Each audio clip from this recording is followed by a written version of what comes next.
Welcome to the True to the Game podcast. I'm sitting here with OG Smiley, and it's me, JD. What's going on, Dad? What's up, son? You know, man, thriving and surviving, doing what I can, man. How you doing? Shit, man, it's just living a dream. That's what I like to hear, man. That's what I like to hear. I got something for you, man. I was scrolling the other day on X, and I seen Chuck D posted something, and I thought of you, and I thought of some of the conversations we had, man. This is a post from Chuck D. 5%ers have project kids calling themselves and each other God. Now, according to pop culture, some academics, and media platforms, they're just YNs. They keep finding new ways to categorize young black men as something they're not.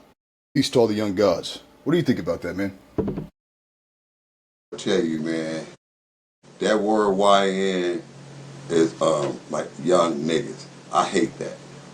I mean, when I was coming up, you know, I was a Crip and all that stuff. We called each other like YGs, young gangsters. Like we was young gangsters. Like that word, right? Y young niggas. Like they just young brothers. That word, and that's that YN, them young niggas, them young niggas, them young niggas. Like I even hate that word, nigga. And in the penitentiary, you can't say that word. And not only can you not say it, like you can't when you're around the blacks and the brothers, and you can't be like, oh, nigga. The white guys, the Mexican guys, they're gonna say, look at them. They don't even respect each other. So when you first come to the penitentiary and you go into your mobs and stuff, the Black Gorilla family or the house mouse who's ever running your dorm or the Muslims is going to tell you you cannot use that word. So that YN is trips me out, and I hate it. To answer your question, I don't feel it either. I mean, it also comes with a type of mindset and a mental image. When you hear YN, you think of a young, reckless dude. And I think, you know, he was making a good point with the 5% Nation and that culture out in New York. I know it was, you know, dominant out in New York. That conversation of calling each other gods or calling supreme, wise, you know, that type of language and the knowledge that went behind it, I think does affect the consciousness of the community and even how you feel about each other. Because, of course, the 5%ers were still they were still in the BS, you know what I mean? They wasn't just, you know, perfect. But I still think a little bit of that language just changed things subtly and changed the way people perceive us and the way we perceive ourselves, man. It absolutely does. Even when I find myself going into a store, a guy opened the door. He said, "There you go, OG." Like, wherever I go, they like call me OG or Unc. I love it. Instead of being like, "Oh, there you go, nigga. There you go, nigga. There you go, nigga." Like, you know what I'm saying? It's just a respect thing, man. You know what I'm saying? Like, we got to look at each other. When I go to a store, or if I see any black young man or any black dude, I say, "What's up, brother?" I don't like walk by him like, you know what I'm saying, like I'm better than him or nothing. I say, "What's up, brother?" We got to start saying, "Hey, what's up, brother? What's up, brother?" We brothers, man. I even find myself saying that to a lot of Latinos and white people. Word, me too, man. Seriously. Definitely, man. I feel that 100%. Man, it's been tripping me out. I seen a little podcast with on Channel 5, shout out to Channel 5, with Hunter Biden. I seen this and then you sent me something and I was like, man, that's a trip. It's a trip the way he was talking about this, what this man has been through, you know, being the president's son, dealing with his addiction problem and the media just dragging him through the mud, using him as a way to politically kill his dad and whatnot. And I just I didn't listen to the whole thing. I just heard a little bit about his struggle. And it was pretty interesting from that perspective because normally he was talking about crack cocaine and how it is perceived. And normally it's perceived as, you know, something that, you know, people in the ghetto do. You don't see a president's son doing it, but when he kind of broke it down, he had an interesting perspective. Did you happen to see that? Yeah, I saw it. I saw it even when he was smoking. Like they had him videotaping smoking. Did you ever see that? I did see some clips, yep. And I was wondering, like, who was videotaping him? Because that was cold. I thought it was You know himself. what I'm saying? I thought Maybe it was. I thought it was. I don't know. It was but a man, trip. that whole like I experienced like crack cocaine and all that stuff when it first came out, and all I gotta say is when he was making the comments of what he said, because I saw it, it was like he's looked healthy now. He looked like he's not back on that. And when you could talk about it, I think like it makes you a better person and like you recover. Like it's not like he's trying to hide something because the world knows. Like like I said, I wrote a book about addiction. So when you come from addiction and then you recover from it, like you're really proud of it. And I saw the part even when Pusha T chimed in on it. You didn't hear it, you didn't see I that didn't yet, see it. huh? I heard about it. Go ahead. Yeah. Yeah, so it's like, I mean, man, it is what it is, man. Politics is cold. It is, man. So they playing hardball now, and it's no telling, man, what we about to see. Cause we about to see some real stuff, man. You Like know, everything's about to be revealed. man, you ain't lying. Politics is looking real, Yeah, real nasty, man. And it just keeps on looking nastier, I feel like. As I get older, I don't realize if it really is getting nastier or if I'm just getting older and I just notice more. What do you think? it's gonna get low down dirty. It's just get. We about to really see some stuff that we never seen before. Like all the laws, like all your amendments, everything is being challenged now with Donald Trump in the office, and we'll probably get to that later. So we never seen the laws and stuff in action. Now we read about it. Now you're about to see it. And you're speaking on that. That led me to a point I wanted to get to because as I've just been going on through my journey, naturally, I keep on finding myself in situations where I'm around people, political people, local political people, people involved in politics. And me, naturally, I always called them politricks. I always thought they were kind of disgusting. I see what happens on the higher level of politics, and I don't want no part of it. But as I get, around these circles, they're trying to teach me about it, and I'm starting to lend more of an ear to it. And what are your thoughts, Dad, on local politics? Is it as nasty as national politics? Is it worth it for me and us and people like us to be involved in local politics, or is it all a charade? Well, I'm in Kansas City, and our we have a mayor here, Quentin Lucas, I believe his name is.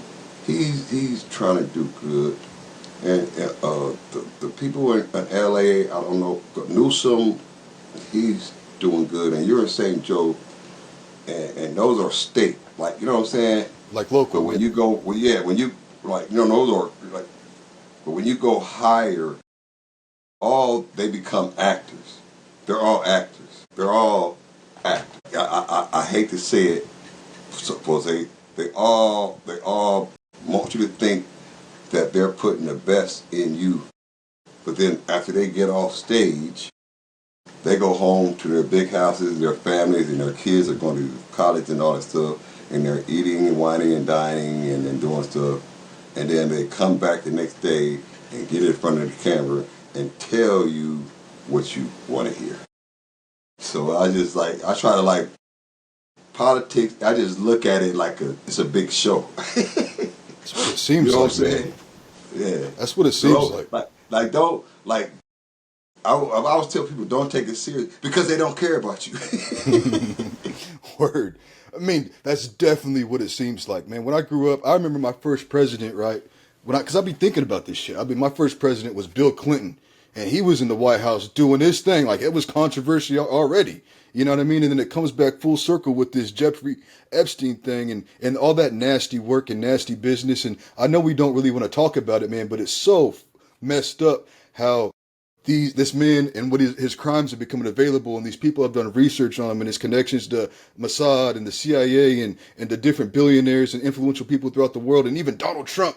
I mean, there's so many pictures of this dude and Donald Trump kicking it, chilling, and these guys are known horrible person. And for Trump to run on, I'm going to release these files, and then once he looks at the files and sees he's all over him, says, "No, I'm not releasing the files. Barack Obama, I'm getting you," or whatever. You know what I mean? It's just like, what the fuck? And then how do you not see through that? And how do you still support that man after that? That's what they call them distractions. So like Like, you have to like distract the people to get them off that, and then hopefully they'll forget about it. Man, they got a lot of sacrifices going on too. I mean, like Malcolm Jamal Warner, Ozzy Osbourne today die. Right when your number come up, they go in there, bro. Damn. You Now, gotta talk be more on that. What do you mean by that? uh, What do you mean by that? the distraction. They gotta when they try to distract you one way because they try to release that Martin Luther King Mm-hmm. file out of all this time, trying to pull you away from what's going on. Um, then you got, like I said, the Malcolm Jamal Warner just passed. I think it was some kind of sacrifice. I don't know, whatever. Then you got Ozzy Osbourne. The stars, they trying, and it's gonna be one more death or one more big thing because they really trying to pull you away from this Epstein stuff. And it was just a lot of stuff going on, man. And you see the pictures, and now they don't want you to believe your lying eyes. Right. Right. So my eyes is lying to me. I see you and Epstein and y'all kicking and all this stuff, Right. but and those mega people, man, it's like, God dang, Like a y'all cult. actually like, yeah, man. So it's all messed up, man. You know, it's all messed up, bro. So, but God gonna come down and he gonna come down. He gonna clean it all up. I heard that, man. I heard that for sure. I get to thinking about different things that happen. I see obviously the stuff in politics, but we know that's BS.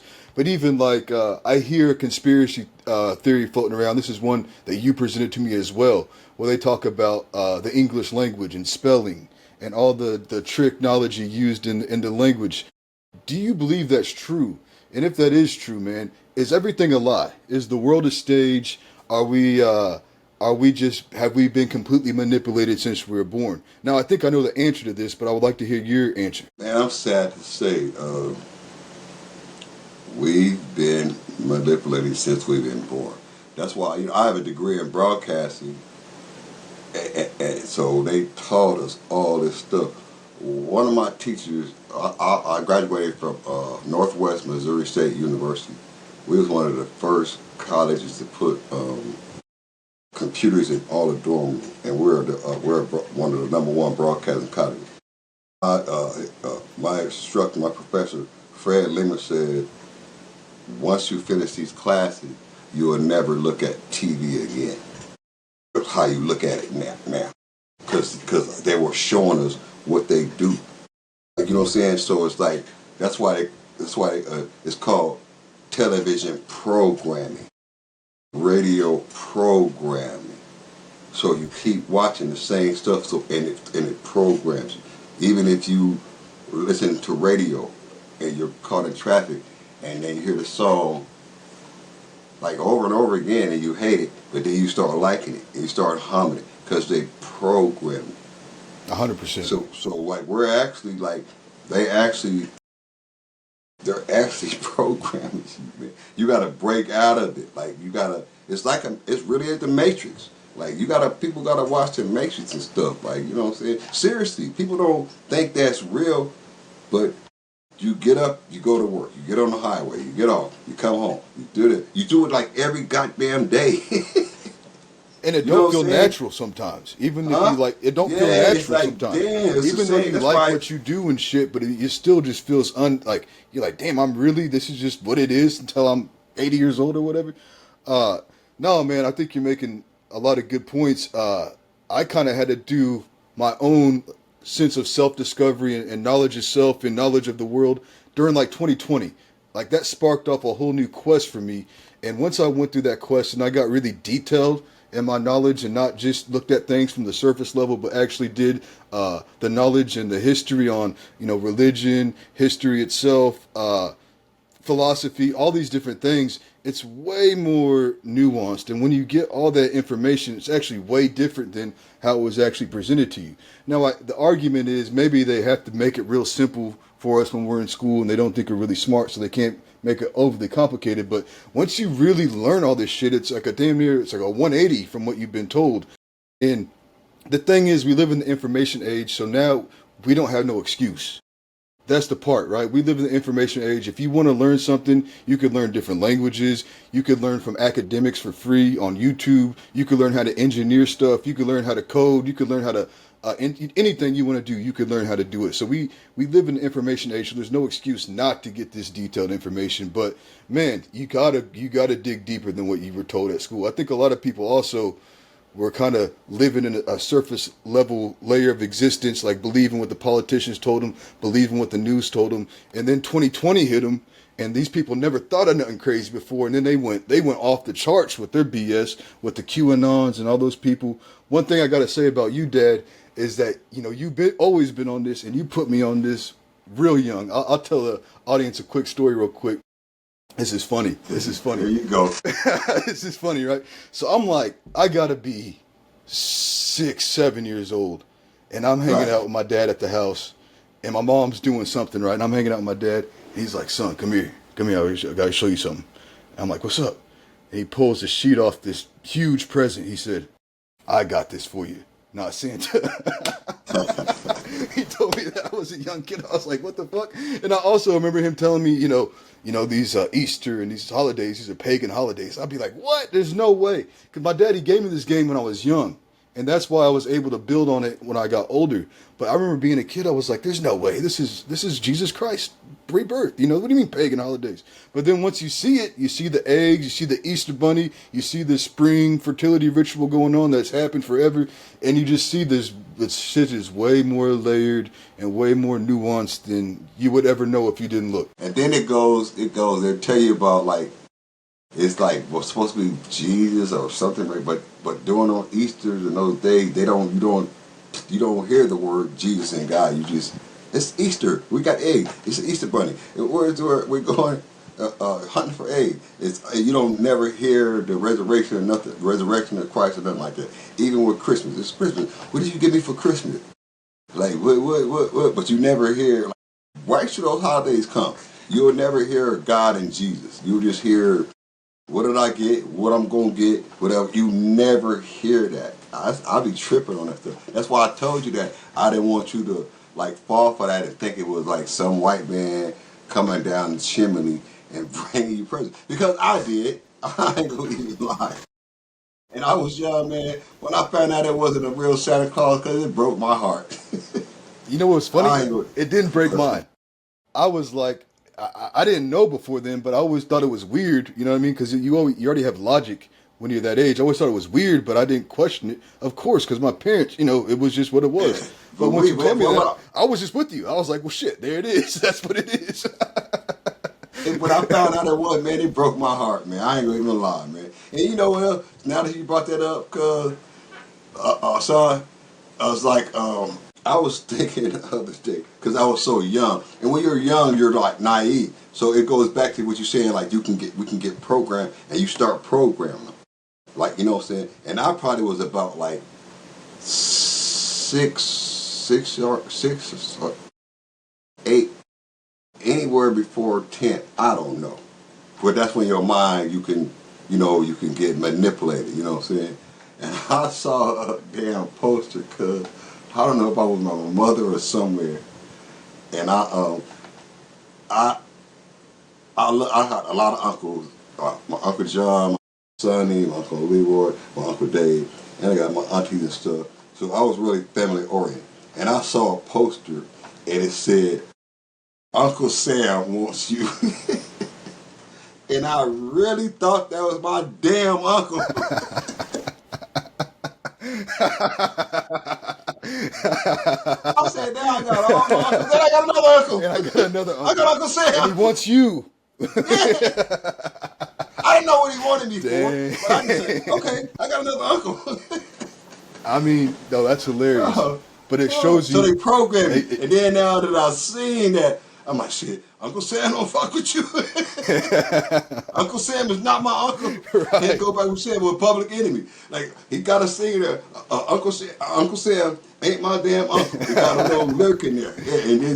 That's hilarious. Probably because a lot of people felt like you did. Like, I didn't feel like that, but a lot of people probably from your generation or close to that might have felt that way. I always seen that dude and thought he was a creep. But That's funny, man. That really is funny, and that does talk about the programming and how they start you early. They start you early, believing in these things, and taking them as truth, and they're just baked into you. You feel me? They just get right baked into you just the way they want. That's why it's our responsibility as men to learn. You know what I mean? To teach ourselves, gain knowledge of self, and reflect that into our communities and our families. You know what I mean? Yes, sir. Like, just imagine now, like, I'm older. One day you'll tell my age. Imagine now, like, could you go back to elementary school? Imagine how that would feel.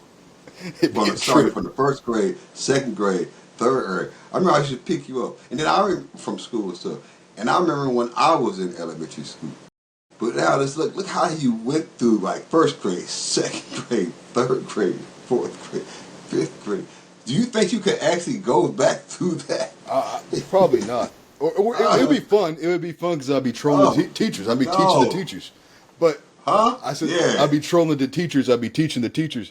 But that made me think of a post you sent me about. It was these guys on a ranch, and he was talking about how no 5-year-old boy or whatever, no fifth grade or I don't know what grade it was, no third grade boy should be sitting in a classroom all day. And right. I felt that, man, because at that age I really struggled in school because I just could not sit down. I couldn't focus on what they wanted me to focus on. I wanted to be building something. I wanted to be running around doing something like physically with my hands or with something. I couldn't just sit down there and learn that way. And they wanted to put me on medication and all this stuff because wasn't willing to conform and like get molded in the way they wanted me to, man. And that was a trip when you sent me that because I believe that 100%. That's why I sent it to you. When they were saying that they should be out there falling off bikes and fishing and doing stuff Mm-hmm. instead of Definitely. getting brainwashed in the classroom. Definitely, man. That's why I sent it to you, man. So, and then like, cause you hunt and you do stuff now, like you know what I'm saying. And that's what boys need. They need to go camping. They need to hunt. You know, you need to go fishing. You need to get out in the wilderness, man. You need to get out of that city life and get off some streets, man. Definitely. And get off some computers and get all that stuff. Go somewhere. Go to the mountain. Go dirtback riding. Go hiking. Go on some trails. Do something to break away, like from the materialistic things of life. I do a lot of stuff. I travel, you know what I'm saying, and go here and go there. And do a lot of people, I don't care about that. But I still try to keep myself nurtured and closer to the ground. I look at the birds. I look at the flowers. I look at the roses. I look at the trees. I look at what the nature. Like that's what I really want to. Like I don't. It's not all about the materialism and the partying and the kicking it. Like I just sit in my backyard. I just look at the nature, and I think if people just keep, you still got to keep grounded. That's why they say that word grounded. Stay close to nature. Stay close to the ground. Don't get too high. Don't get too proud. Don't get too materialistic. Stay, look up. Look at the cloud. Look at the sun. Look at the moon. Look at the star. Look at the natural stuff instead of everything that's man-made. Definitely, man. I feel that 100%. I mean, grounding in the electrical term, when you have to ground wires, same thing Mm-hmm. happens to the body when you step on the earth Mm-hmm. without no shoes on, man. Yes. Same Yeah. thing. Your body's made out of electricity. Same thing happens, man. It's really important. And not even that literally, but like you were saying, really appreciating nature and soaking it in. It's important, man.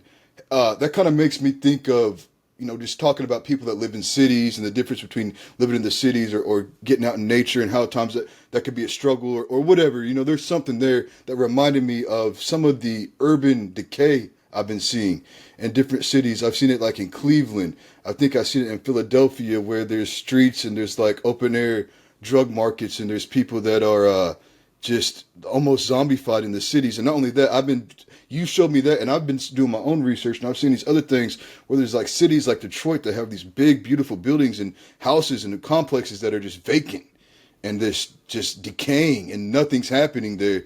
And what's going on with this, man? Why is society like this? It's like it's regenerification at its finest, son.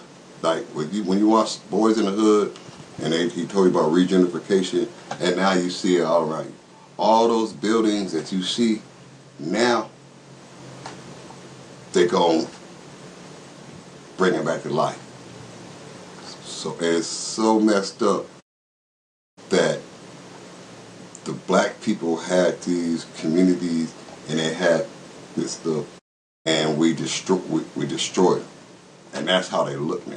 See, communities are made to build and keep building and keep building. But I hate to say it, black people, we have destroyed all of our communities across the whole states. We destroyed them.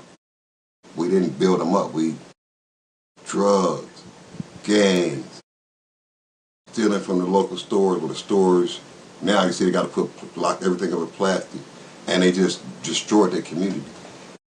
And that you look at those videos I watch them, the house is just torn. There's just everything is just torn up. We just tear everything up. And the sad and the cold part about it, soon as another race of people move in, some Latinos or some Indian people or people from somewhere else, and they rebuild the community back up, then they say, oh look, they done let them Mexicans come in, or they done let these Indians come in and take over our community. No, you gave it up. You tore it up. And now it's desolate. So now all those places are going to get rebuilt again. Seriously. But there are not going to be any black people out there. I think you got a point. When I was doing my research, these buildings would stand for years and years. I mean, nothing. I mean, it would be crazy. A building vacant for like 5 years looks completely different than you would imagine. It looks just destroyed, paint peeling, uh, uh, ceilings falling in, just really destroyed. And you're right. After a while, sometimes these buildings are up forever. I don't know why they just keep them up, but they keep them up forever and they just decay. But then somebody buys them, knocks them down, builds up something else. But man, some of these buildings are wild. I've seen there's these urban explorers, right, that go through these abandoned like warehouses and buildings, and then man, they'll roll up on some people. It is trippy. It makes you think about how trippy and like scary people could be because you're in there. That dude was in there by himself going around, and you see a dude in the corner. You're like, oh shit, you know what I mean? And to think of the reality of having to live in one of these places. Like this is where you seek refuge at in one of these broken down, rusted, rotten, like just animals and just I like know, laughing. it's crazy, man. It's a trip. You know, remember when you did that art show in St. Joe, and we was walking, Yeah, yeah. and I went into this I wonder what's in there. It was an old little house. It was an old beat up, it was raggedy, just like you said. And I just peeped in there, and it was a guy sitting in there. I closed the door. You know what I mean? I I didn't said, know "Is that, somebody?" man. Yeah, I said, "Somebody in there." I Seriously? didn't know that. You must have did that Yeah. before you went in there, because I didn't know that. That's hilarious, No. though. That's No. No. hilarious. That's how it be, though. That's hilarious. Yes. I didn't Yes. know What that. you said. And I was like, I was walking to your art. I think you was there with me. I'm You no, was going in. We was I all was going already in. in there. You rolled Janine up and they later. was there and stuff. And I was like, look at this old abandoned house. And I'll be like always in the shit. And I just walked up because we were going that way. And I cracked the door. And it was a dude sitting in there, like just sitting there. I was like, oh shit. And I closed the Right, door. right. So it'll be people where you least expect it, man. People, Definitely. it's bad now. It's crazy. It's People crazy, going man. underground. People going underground, bro. They really are. No, I've seen documentaries on that. But that's crazy. That's funny that you actually had that experience, man. That's hella funny. Before we get out of here, Dad, I got one more topic. Have you seen the movie Sinners? Yeah, What'd you think? I didn't like it. Really? All right, let's have this conversation, man. How come you didn't like it? I had to give it and I'm not hating. I'm not hating because I'm a movie, like I said, I'm a movie buff, a movie critic, and all that stuff. It was pumped up so much, so I said, I gotta see it. I gotta see it. I gotta see it. I gotta see it. I'd give it a 4 or 5. Out of what? A 10. Damn. Like seriously. Really? So what threw you off? It was the same old zombie movie. Was it really? Once I Okay. Yeah, once I bite you, you get it. But it was black, and it was just in a different time. And I'm done with zombie movies. Like, you know what I'm saying? You know the outcome. Oh, he's gonna get bit. Oh, don't get bit. Oh, I thought it was gonna be just something. It was the same zombie movie. Uh, some people got infested with something and came back and started biting people and like that's what the whole movie was. I was like, oh man, I thought it was gonna be like a movie. This is the Wow. same thing. You haven't seen it? Oh, I seen it twice, and I You loved it. like it? Loved it. Oh my! I loved it, Okay, what man. part did you like about it? I thought there were so many nuances and metaphors and underlying things going through it that you could put. It was vague enough Okay, like where you could what? use your imagination to make these connections that might or might not have been there. I think my favorite part personally was the emphasis or the what's it called, subliminal emphasis on African traditional religion. And that point gets made a lot, like when the guy's, his dad's in church, and he kind of goes away from the church, and he meets with the blues man, and he's talking about, man, we took this from Africa with us. We had this before we got here. This rhythm, this blues, this music has been in us way before we got here. Some people don't know that, right? And then when Sammy, whatever his name is, has that moment, and this is real shit, this is real shaman shit, when he has that moment when he's playing his music and he catches his vibe, and he locks in and he tunes in with the infinite and the universe while he's playing and making his art. And now he's connecting with, you see him as a blues man, he's connecting with George Clinton. He's connecting with rappers, like that music, that same source. He's connecting with the shamans from Africa and different cultures throughout the world. That same source, that same energy has always been with us. It's always been here. It just gets transformed throughout, cultures and throughout time. But that thing it is beyond time and space. There's a word for it, but it's when you're in the moment, when you're in tune with the infinite and that creative vibe. I thought the way they displayed it was extremely dope because I felt Really? like I that. think I must have missed that part. I felt like that, and I've thought that before, but I just was never able to see it like visually. I've never seen anybody, like, I've tried to even kind of express that through my paintings, but I've never seen anybody like fully encapsulate that in cinema, like the way it was It's one done. of your paintings back there. Yeah, kind of, right? A lot of my paintings deal with that similar subject, and to see it done in that cinematic way, I was like, wow, that's beautiful because it is true. It's like the same thing. Like hip hop culture is so damn powerful and so dominant now because we've been doing it forever. If we could only focus it, Must have missed something. if we could only focus that back to like really representing our culture in the most beautiful way, it's powerful, man. It's a powerful means. And even like the brothers, the two brothers, and the brother, one of them got infected. I mean, because you could put metaphors like a rap song. Like some of that shit But you was know they was metaphorical. the same guy, right? Yeah, yeah. Michael But B. Anthony. Yeah. that was dope too. I thought that was dope. But the brothers, some people get infected by whatever it is, where they lose their sense of self. They sell out. That could be, I thought that was a metaphor for the vampires. They sold out. So when you got bit, you notice the brothers would try to come back in, and they couldn't fully come back in, and people were skeptical of them. And when they brought them back in, they're dangerous because they're sellouts. And that's how I interpreted it. That was me off of edible, chilling. And I see what you're saying. and then even like the two brothers, like even though his brother got infected, he couldn't kill him. You know what I mean? He had to let him go because he loved him so much.